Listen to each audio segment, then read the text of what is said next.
Hello guys and welcome back to my channel. So let's start the explanation of episode 7।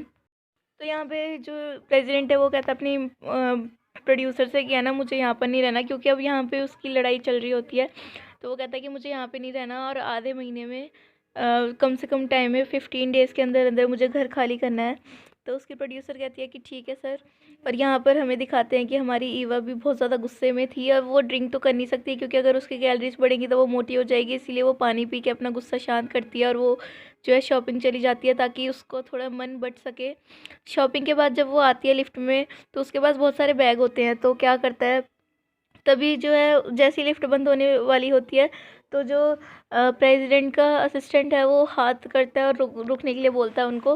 तो वो रुक जाते हैं, लेकिन वो जो अपने पैकेट्स है ना, जो भी सामान लाई होती है, तो ऐसे ऐसे फैला देती है कि बोलती है कि अब यहाँ पे जगह नहीं है। लेकिन जो सेक्रेटरी होता है उसका वो सारा सामान जो अपने हाथ में रख लेता है और अपने बॉस को अंदर आने के लिए बोलता है और वो दोनों ही ऊपर चले जाते हैं अपने अपने अपार्टमेंट में।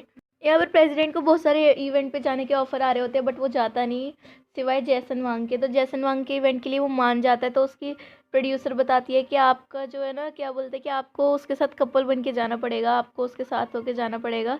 किसके साथ? हमारी ईवा के साथ।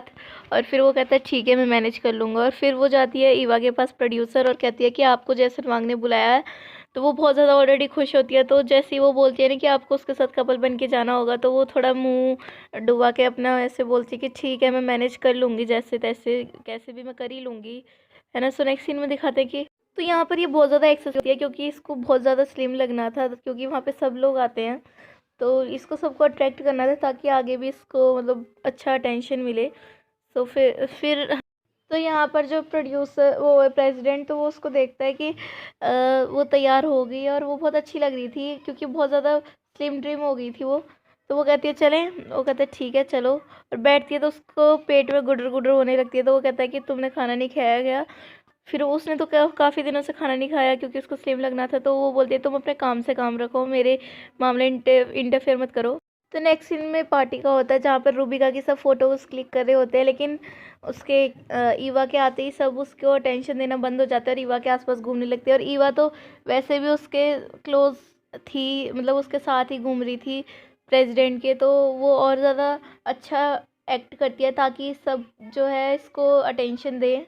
वो ऊपर से तो सबके सामने अच्छा बिहेव करती है, बट अंदर आते ही वो उसका हाथ छोड़ के बोलती कि तुम प्लीज़ मिसअंडरस्टैंड मत करना, क्योंकि मुझे तुमसे कोई मतलब नहीं है, बस मुझे बिहेव करना पड़ रहा है ऐसे।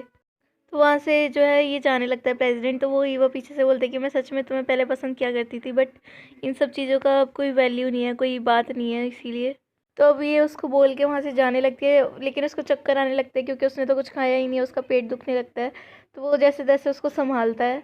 तो यहाँ पर जो है प्रेसिडेंट क्या करता है, अपने हाथों से खाना बनाता है। अब वो देगा तो वो फेंक देगी ऑफ कोर्स। तो फिर वो क्या करता है कि अपनी जो प्रोड्यूसर है उससे कहता है कि ये खाना प्लीज़ उसे दे आओ। तो वो है ना उस वेटर को बोलती है कि वेटर आप प्लीज़ उसको खाना दे आओ। लेकिन ये सारी बातें उसने रूबिका ने सुन ली होती है, तो वो धक्का दे देती है वेटर को, और जिसकी वजह से सारा खाना गिर जाता है। तो वेटर क्या करता है, बिना कुछ किसी को बताए दूसरा खाना लेके जाता है और उसको बोलता है कि ये है ना आपके लिए उन्होंने बनाया प्रेसिडेंट ने। अब वो इंजॉय करके खाती है, क्योंकि अब जैसा कि हम जानते हैं कि उसके खाने से ये पतली होती नहीं, मतलब मोटी नहीं होती। तो वो इंजॉय करके खाने लगती है, लेकिन उसको कहाँ पता था कि इसमें कैलोरीज होंगी इतनी सारी। तो यहाँ पर हमारी जो है ईवा की स्पीच थी, बट जो है इसको फील होने लगा था कि मैं मतलब मेरी मेरी जो बॉडी मूवमेंट है वो मोटी सी होने लगी है। तो वो वहाँ से भाग कर जाती है। उसके पीछे पीछे जो है रंदुशा भी जाता है, यानी कि हमारा प्रेसिडेंट भी जाता है। लेकिन वो एक वॉशरूम में चली जाती है और अंदर जाके उससे गलती से एक आदमी जो है बेहोश कर देती है और उसके कपड़े पहन लेती है। तो वो जैसे ही वहाँ से निकलती है तो प्रेसिडेंट को लगता है कि ये जो है यान यान है, क्योंकि वो मोटी हो गई थी अब। तो वो उसकी कैप हटा देता है और वो यान यान को पाता अपने सामने और कहता है कि यान यान तुम यहाँ पर। तो फिर वो है ना उसको छोड़ के वहाँ से भागती है और टेरेस पर चली जाती है और कहती है कि तुम मेरे पास आए तो मैं यहाँ से छलांग लगा दूंगी। तो वो कहता है कि तुम मेरा यकीन करो, मैं तुम्हें पसंद किया करता था। फिर वो कहती है कि अगर तुम मुझे ऐसा करते ना तो तुम प्रिंसिपल से मेरी कंप्लेन नहीं करते। तब वो बताता है कि वो मैं नहीं था, जैसे मैं घर पे पहुंचा तो मेरी मम्मा ऑलरेडी उधर लेटर डाल चुके थे स्कूल में। और जब तक मैं तुम्हारे घर पे गया तो तुम्हारे फ्रेंड मिला था मुझे, लेकिन उसने मेरी बात नहीं सुनी और तुम वहाँ पर बीमार थी। और फिर मैं तुम्हारे ठीक होने के बाद तुम्हारे पास आया भी था, बट तुम अपना घर शिफ्ट कर चुकी थी कहीं और पर, और मैं तुम्हें कभी नहीं मिल पाया था उस टाइम पे। तो फिर यानियन कहती है कि मैं यकीन कैसे करूँ, तो वो उसके पास आता है, उसको हक कर लेता है और दोनों ही हक करते हुए नीचे गिर जाते हैं। बट उनको चोट थोड़ी बहुत लगती है क्योंकि नीचे सेफर भी लगाया हुआ था, मतलब जिसमें वो उनको ज़्यादा चोट नहीं लगी थी। तो फिर वो तो वहाँ से चली जाती है, मतलब सॉरी, उन दोनों को हॉस्पिटल में एडमिट किया जाता है क्योंकि उनको थोड़ी बहुत चोट तो लगी थी। तो फिर अभी यान यान को तो कोई जानता ही नहीं, तो उसकी मम्मा आती हैं उसके पास में। उसकी मम्मा आती है प्रेसिडेंट के पास में, तो वो उनसे रूड बिहेवियर करता है क्योंकि उसकी वजह से ही आज उसकी ये हालत थी, वरना यान यान उसे छोड़कर नहीं जाती। तो वो अपनी मम्मी से बोलता है यान यान कहाँ है, तो वो कहती है कि अभी भी तुम उसको नहीं भूले, और पीछे से ईवा दुखी हो रही होती है। तो यहाँ पर उसकी मम्मा के जाने के बाद वो जो है उसके वार्ड में जाता है, ये जहाँ पर यान यान लेटी थी, तो उसको वहाँ पर नहीं दिखती यान यान, और यहाँ पर यान यान जाते हुए सोच रही होती है कि अब मैं कभी भी मोटी नहीं होंगी, और कब खासकर इस हालत में तो कभी भी मैं जो हूँ उससे नहीं मिलूँगी कभी भी। और तो वहाँ पर वो उसको नहीं पाता, तो यहाँ पर बैठ जाता है और वो बोल और यहाँ पर इसका जो है असिस्टेंट आता है और कहता है कि ये लीजिए आपकी दवाई।